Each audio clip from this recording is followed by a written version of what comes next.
Like most Fire Emblem games, Radiant Dawn also has a lot of unused content lurking in its data, though the unused content of Radiant Dawn is very different to that of Path of Radiance. There's not a lot of unused gameplay details, like characters, classes, items, or skills. On the other hand, Radiant Dawn has a ton more unused music. Before we start though, I want to add an addendum to my Path of Radiance unused video. It was pointed out to me in the comments that one of the items I said was unused actually is used, but only in the Japan exclusive Maniac mode. That item is the blue one-use Laguz stone. Many of the enemy Laguz in chapter 17 carry these, and they'll use them to transform if you get too close to them. I think there are two reasons why this one-use variant of the Laguz stone exists. The first is to make it less likely you'll be able to steal them. The second is that it's unlikely generic enemies will live long enough to use a Laguz stone twice. With that out of the way, on to Radiant Dawn. The most interesting part of Radiant Dawn's unused data by far is sounds and music. Path of Radiance only had 2 unused songs. Radiant Dawn has 63 out of the game's 172 total music files. Before I cover those though, I want to talk about some unused phase fanfares, because there are actually quite a few of these. Radiant Dawn would give every faction, both allied and enemy, its own fanfare for their phase shifting, but the game's files contain a few that weren't used in the final version.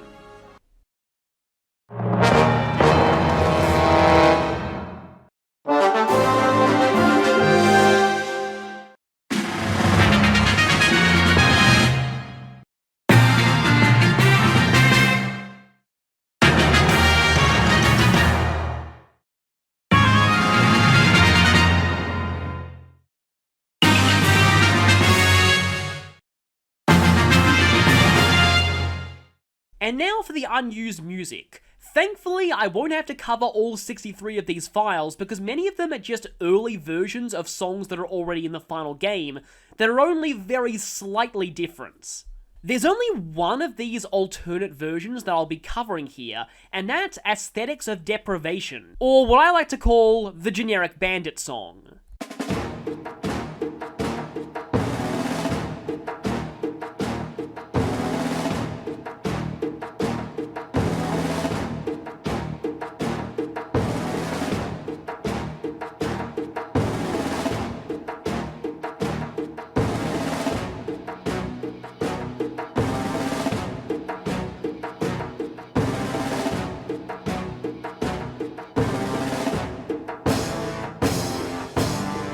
I always felt the version used in the final game sounded very incomplete, and now I finally know why. There's a much more complete, much longer version of this song, with the file name FE10 BGM Event Barbarian 1. And the version of the song that was used in the final game is called FE10 BGM Event Barbarian 1 _cut.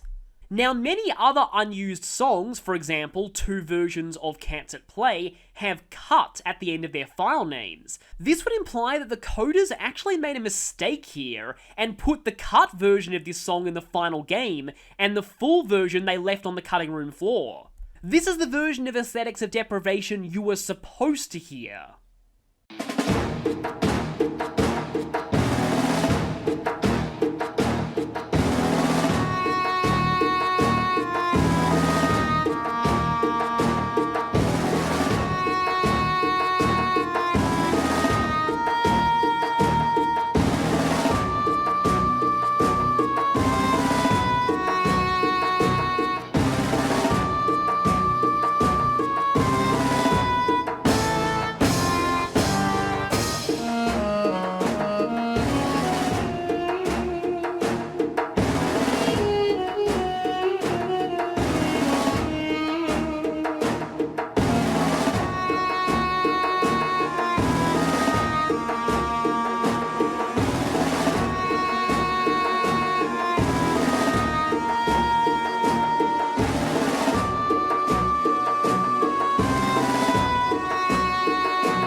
on to the actual unique Unused songs. There's a variant arrangement of the Fire Emblem theme that's completely different to the one from the final game.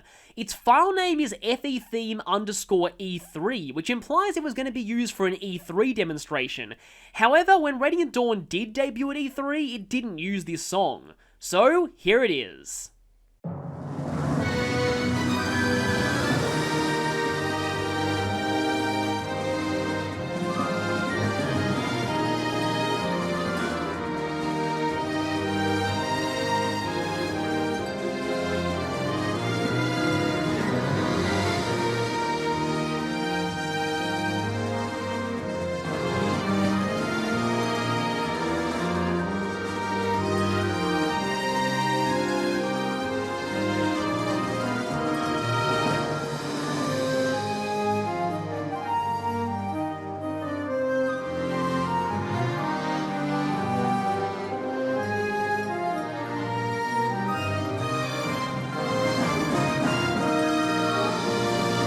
We have a few more songs that, judging by their file names, were originally going to be battle themes, although a couple of them sound very incomplete for battle themes, so they were probably just placeholders.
What does sound a lot more complete is an Unused boss theme. This one's really epic sounding, and personally I feel it would have fit for fighting the Grail mercenaries in Part 3.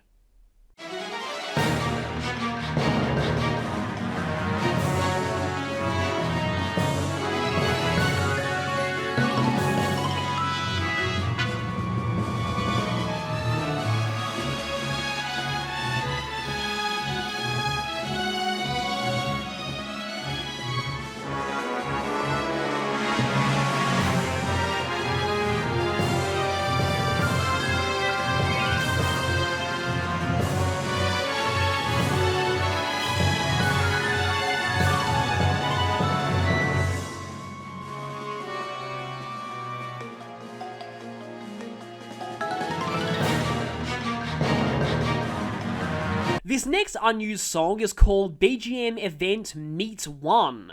The game's recruitment theme in the final version is called BGM Event Meet 2, implying this was originally intended to be a recruitment theme.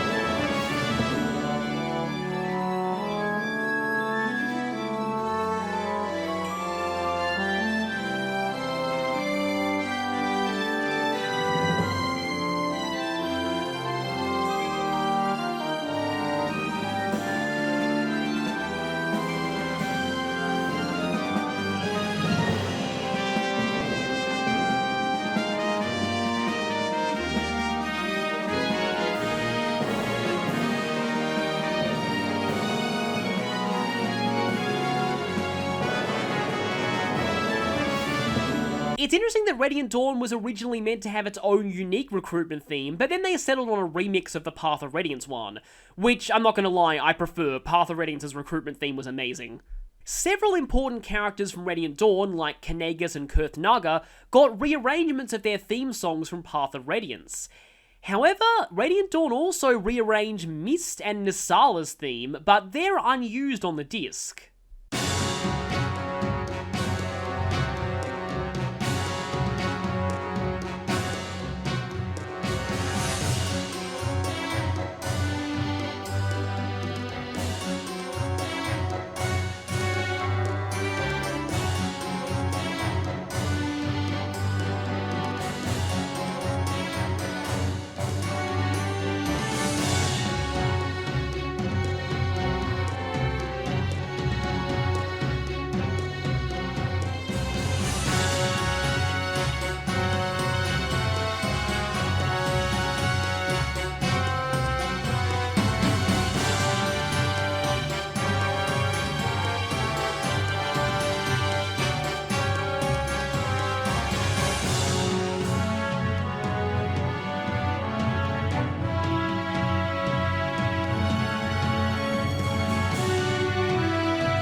There's also an unused song named BGM Event Deserts.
And now to probably the most famous unused song from this game. Firstly, its file name, BGM Map Extra, implies that it was going to be used for trial maps, which further implies that trial maps were actually planned to be in Radiant Dawn at one point. Just like Binding Blade and Path of Radiance's trial map themes, this song was a remix of a map theme from an earlier Fire Emblem game. In this case, Gaiden. So anyone who's played Echo should probably be familiar with this song. Or are you? I'll talk about that once the song's over.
So this song is great, and it's kind of a crime it was unused, but I want to clear up a bit of a misconception regarding this song. It's actually not March to Deliverance. March to Deliverance has a quite different melody towards the beginning.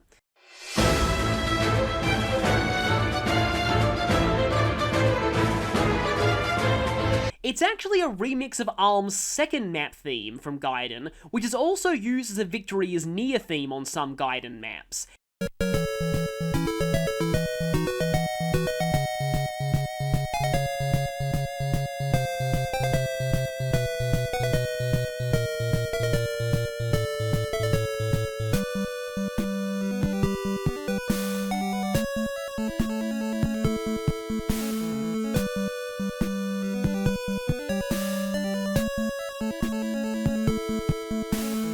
And if you played Echoes, bear in mind this is not what lies at the end.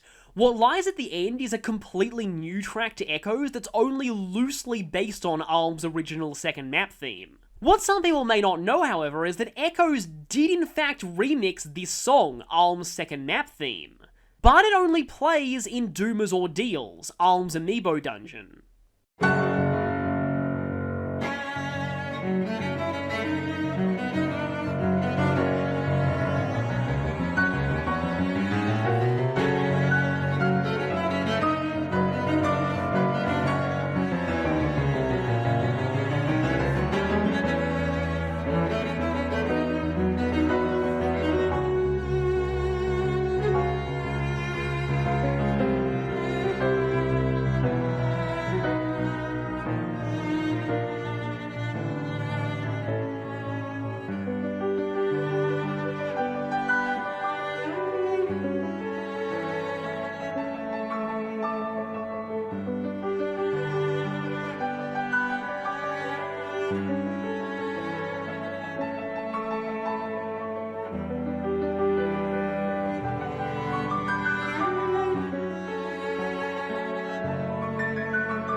Next is a rearrangement of Victory is Near from Path of Radiance.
A variant on the opening movie theme that starts out very similar, but then changes once it gets to the Eternal Bond portion.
couple of variants of the same unused melody that, if its farm name is anything to go by, would probably have been a battle preparations theme.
And finally, an unused bass theme.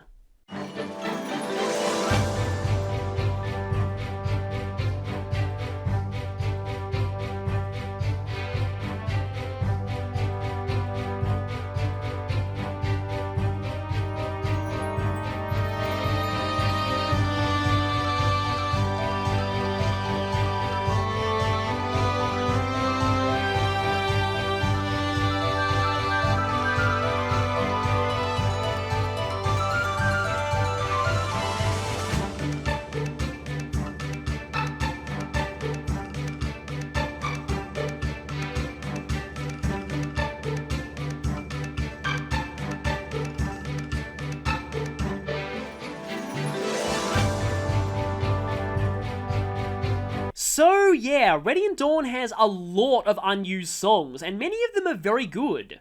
Like Path of Radiance, Radiant Dawn has base stats and growth rates as well as other corresponding data for several important non-player characters. Unfortunately, Radiant Dawn isn't anywhere near as interesting as Path of Radiance in this regard. The majority of these characters have the exact same base stats as their boss or NPC appearances, and there's no real evidence of any scrapped playable characters. The most interesting among these is Zelgius. Now of course, we see Zelgius on the battlefield as the Black Knight several times, but we never get to look at his stats as Zelgius, General of Bednior. These stats are obviously the exact same as the Black Knight's in every regard, except that he does have a 10% bond support with Sephiroth. This Zelgius uses a custom version of the Martial class, which only uses swords and lances and has unique animations. We do get to see these animations in action in a few scripted scenes, but if you wanted to see what his actual stats look like, here they are. As for everyone else, Izuka, Leveil, and strangely enough Aimi all have unique growth rates, but their base stats are the exact same as their boss and NPC versions. Hetzel and Lekane have 100% luck growth but 0% in everything else, and after that everyone just has generic growth rates. So next up is unused dialogue.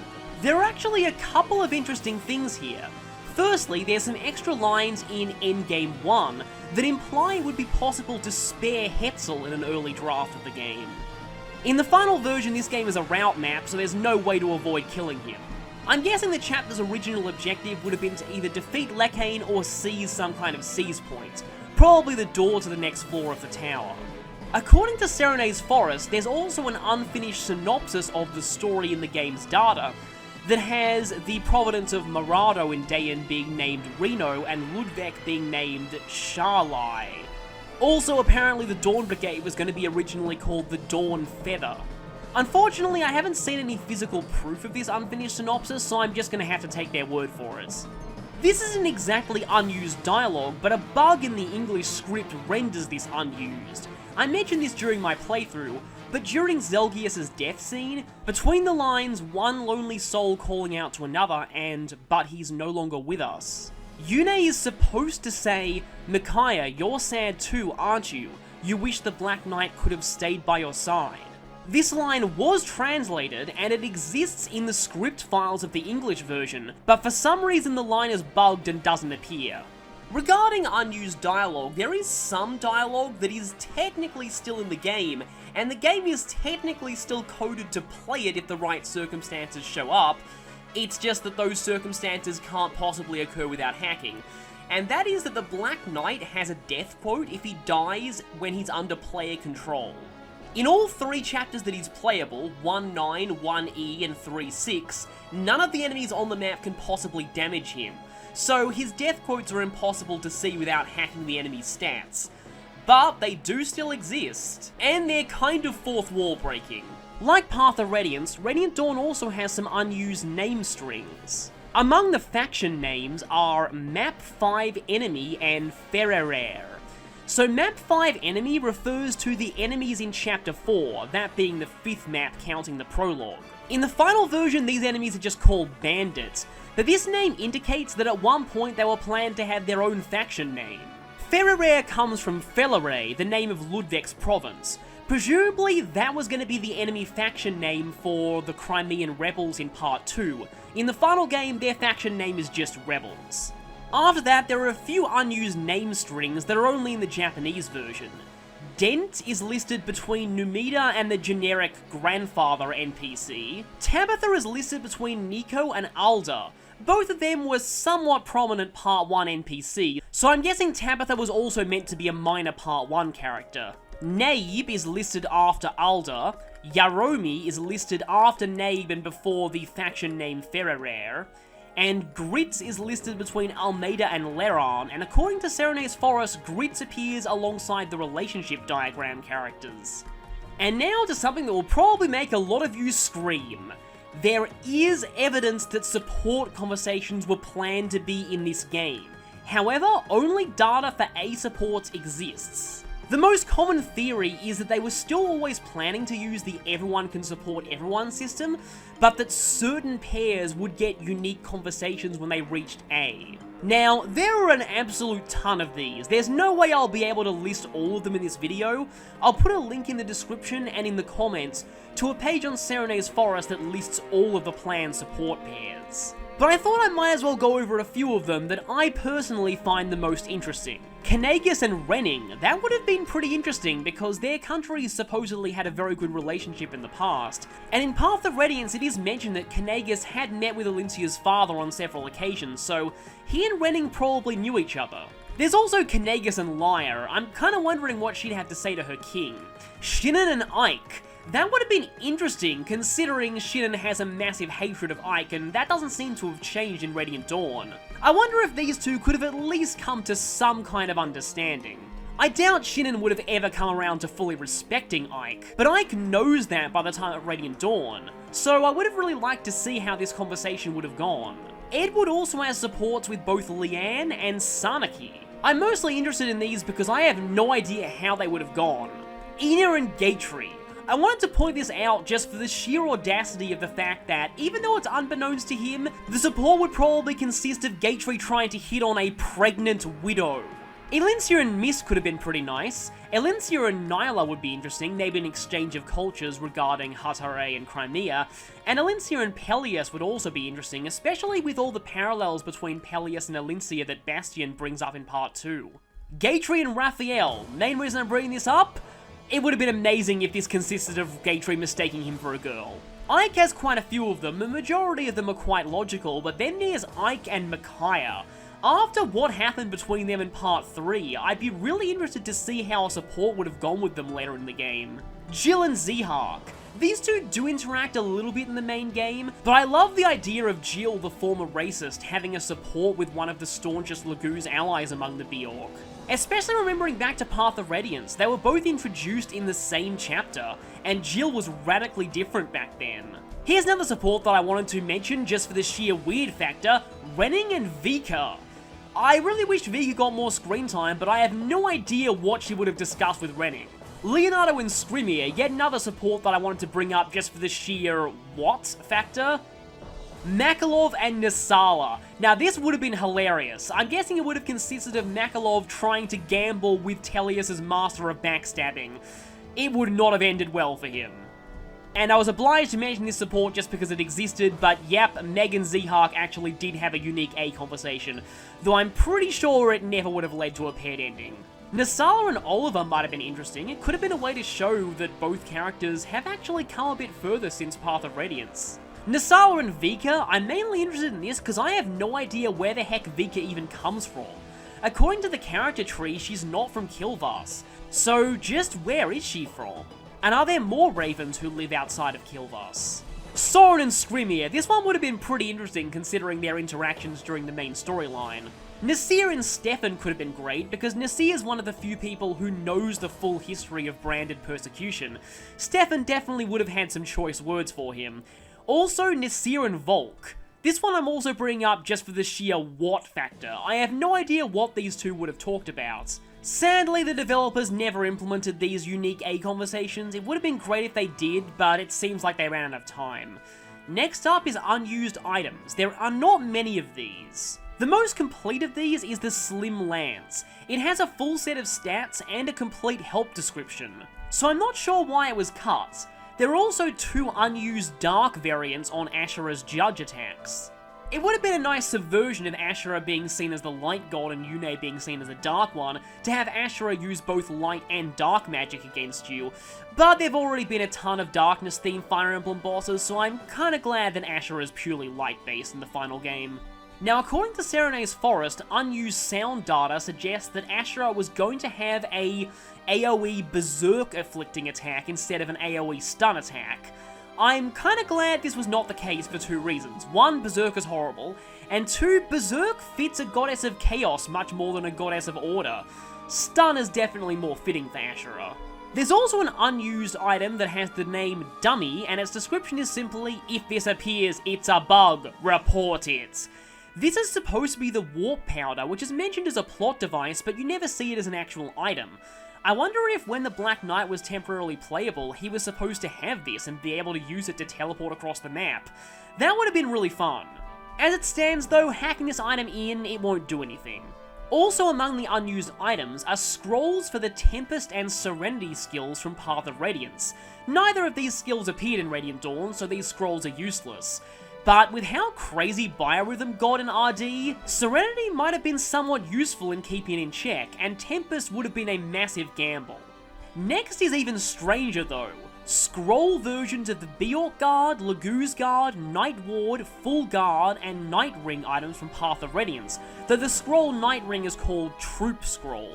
Despite looking like scrolls, all of these except the Night Ward are apparently fully functional. Not sure if these items were ever planned for Radiant Dawn, or if these are just placeholders, or even debug items to make getting through the game easier. Now, apparently there's also evidence that basic Dark Tomes could have been forged at one point, but this is yet another thing that I only have Serene's Forest's word on. Next is unused skills, but there aren't that many actually complete skills that don't end up being used. Instead, I want to take this time to talk about Radiant Dawn's full list of invisible skills and what all of them do. A few of these are unused, but most of them are in the actual game. I'm not gonna lie, I'm mostly doing this because Radiant Dawn doesn't have a lot of interesting unused contents. But this I find is a nice glimpse into the way that the game works. So, a lot of functions like being a protagonist, being a promoted class, or being able to open locks are handled by assigning invisible skills to characters that give them those abilities. So firstly we have Protagonist, which is assigned to the current commander. This wiki says it gives them the ability to use Order and Direct, but I'm sure it also allows their authority stars to give accuracy and evasion bonuses. I don't know if it controls their death giving a game over or not, that might be handled by something separate. Next we have Female. I don't know why this exists, because I'm pretty sure Radiant Dawn doesn't have any mechanics that work differently depending on gender. Unless Gatry's AI while he's an enemy is slightly less inclined towards attacking women. But there aren't any skills like Gentlehom that affect genders differently, so again, not sure why this exists. Then there are a couple of skills that control whether a class is considered second or third tier, and some skills relating to Laguz. They have kinda weird names. Animalize for the unshifted state, Lycanthrope for the shifted state, Fixed Beast for feral ones, and Volug during part 1 gets his own exclusive invisible skill, Fixed Half Beast. Next we have some unit type distinctions. Boss, which I'm pretty sure gives an immunity to lethality and bane. Final boss, which is assigned to the endgame bosses, which lets them use AoE attacks. Fly, assigned to flyer units. If this works anything like its Path of Radiance version, it prevents them from receiving terrain bonuses. And then Mage, which according to the wiki just prevents you from equipping the Imbue skill. I think the not being slowed down by deserts effect is controlled by something separate. Every class has its own set of movement costs for each type of terrain. Village Destroy, which is assigned to bandits, and, well, exactly what it says on the tin, allows them to destroy villages. Though I can't find a skill here corresponding to the soldiers in 310 who can burn villages down. Considering there are invisible skills for a lot of other behaviours, you'd think that'd be one too. There's also Climber, which is what lets on-foot units climb up gaps. The very aptly named Shoot, which lets archers, snipers, and marksmen use ballistas. Key Free, which lets thieves, rogues, and whispers open doors and chests without keys. And here's an interesting one, Key 50, which is assigned to Volk, and lets him open doors and chests, but it costs 50 gold for him to do so. I actually was not aware that Volk still charged money for opening chests in this game. But, to be fair, there's only one chest left in the game by the time Volk joins, the Matrona chest in Endgame 1. And so I decided to do a little experiment to test if this is true. And the results?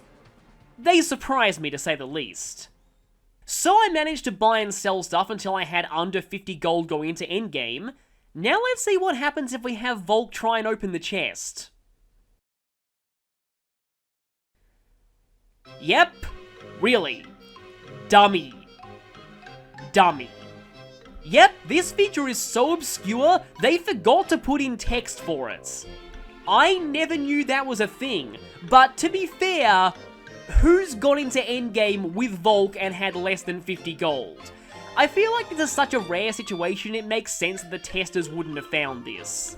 I've been playing this game for years, and I am still learning new things about it, and that's great. Another skill associated with thieves, Thunt.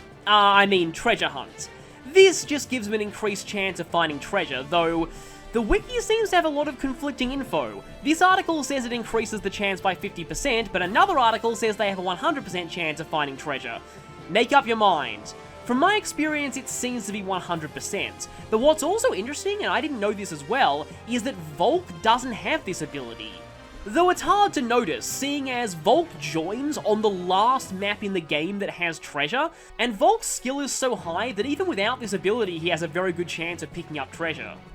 Warp Move and Quick Warp control the teleporting abilities of the spirits you see in the last two chapters, though I don't know why the class requires two of them. How is Quick Warp different from a regular warp move? Exterior Range +1 lets marksmen shoot regular bows from 3 range.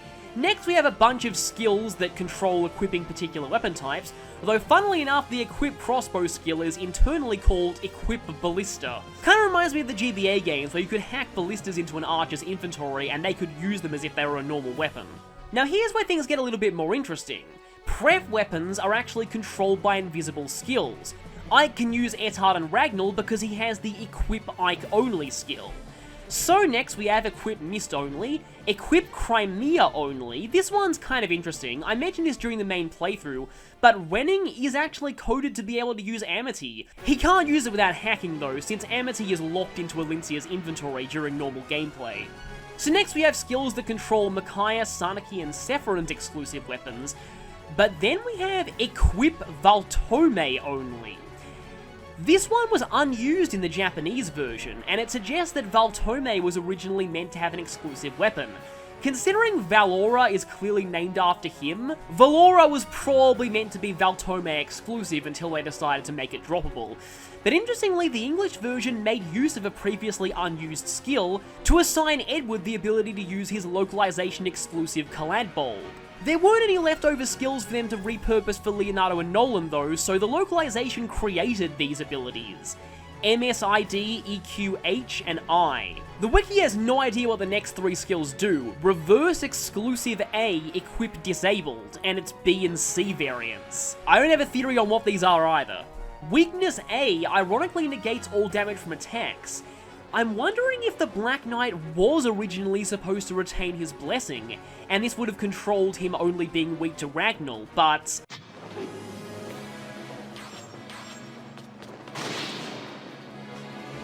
Yeah, uncle. In the final game, that's obviously not the case. The pacifist skill from Path of Radiance returns here, and here it's probably used more often because there are certain characters who won't fight back against other characters. The next skill, Crit Rise, I don't think corresponds to any of the critical boosting skills that are assigned to classes like Swordmasters and Assassins. My guess, and this is just a guess with no real proof to back it up, is that Zelgius gets assigned this skill during his scripted battle with Skrimir in 3-4 to guarantee that he gets a critical. Invincibility prevents the user from being targeted at all. The wiki speculates it's probably used for Ashura while her auras are still active. Undying is also assigned to Ashura, and it lets her survive killing blows with 1 HP, unless they're delivered by another invisible skill. Absolute Guard is why the spirits surrounding Sephiroth can take mortal blows for him. Then there are some strange companion skills. Companions primary, secondary, special, and other than blue.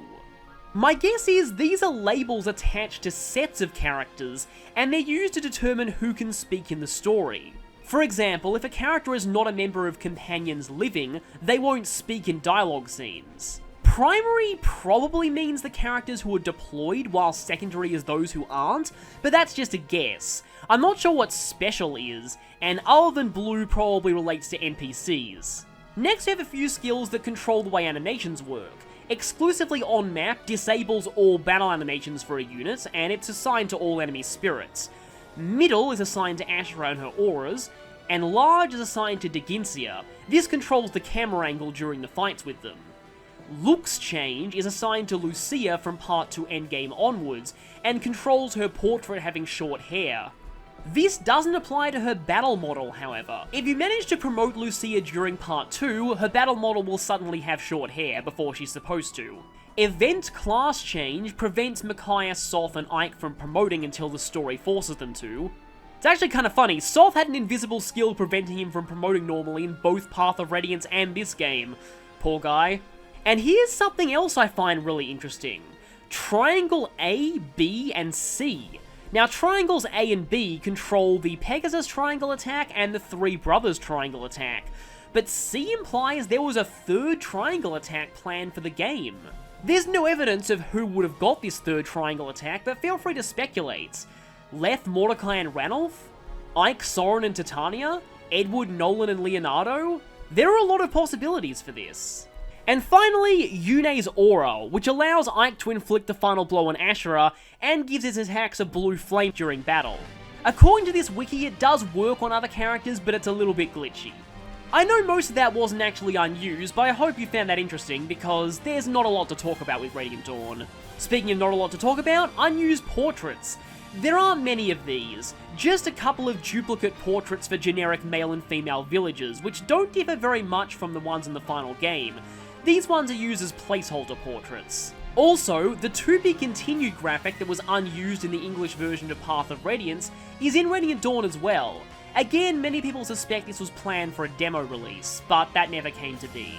There are also two very early, very rough versions of the Ike vs the Black Knight and Kurthnaga vs Castle cutscenes.